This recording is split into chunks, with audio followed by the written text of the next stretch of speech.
मैं आपको बताना चाहूँगा कि आप किस तरह से शिव जी पर जल चढ़ा सकते हैं। इसके 2 नियम हैं।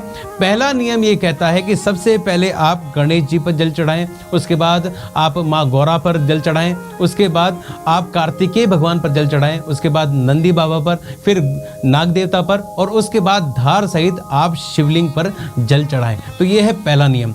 दूसरा नियम ये कहता है कि सबसे पहले आप गणेश जी पर जल चढ़ाएं, फिर कार्तिकेय भगवान पर, उसके बाद नंदी बाबा पर, उसके बाद माँ गौरा पर, फिर नाग देवता पर, और उसके बाद धार सहित आप शिवलिंग पर जो है जल चढ़ा सकते हैं।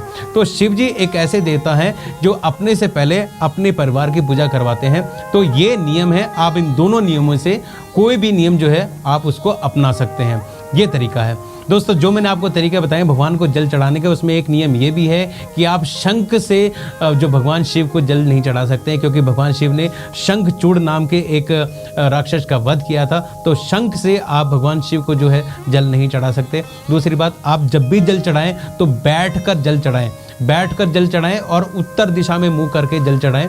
तो इससे जो है आपको जो रुद्राभिषेक करने का, जल चढ़ाने का जो है ज़्यादा फायदा मिलता है, अच्छा फायदा मिलता है। भोलेनाथ को जो आप जल चढ़ाते हैं उसमें पात्र का भी बहुत महत्व है दोस्तों। ऐसे में आप तांबे का, चांदी का या फिर कांसे का पात्र इस्तेमाल कर सकते हैं। आप कोशिश कीजिए कि आप स्टील आदि का जो पात्र होता है उससे आप जलाभिषेक ना करें। अगर आप दूध मिश्रित जल चढ़ाना चाहते हैं तो आप तांबे का पात्र ना लें, क्योंकि तांबे में दूध मिलकर वो जहर बन जाता है। ये इससे आपको जो है जो पाप के भागी आप बन सकते हैं। ऐसे में आप कांसे का पात्र या फिर चांदी का पात्र ले सकते हैं जलाभिषेक करने के लिए। दोस्तों, अगर आप ओम नमः शिवाय का जाप करते हैं, मालाएं करते हैं, तो उसका बहुत फायदा आपको मिलेगा। अगर आपको महामृत्युंजय मंत्र आता है तो उसके सही उच्चारण के साथ आप महामृत्युंजय मंत्र का जाप कर सकते हैं, आप उसे सुन सकते हैं। और अगर आप रुद्राष्टकम या फिर और कोई स्तोत्र आपको आता है तो आप उसका पाठ कर सकते हैं, उनको सुन सकते हैं। अगर आप रुद्राष्टकम सुनना चाहते हैं तो आपको इस आई बटन में मिल जाएगा, आप वहां जाकर रुद्राष्टकम सुन सकते हैं।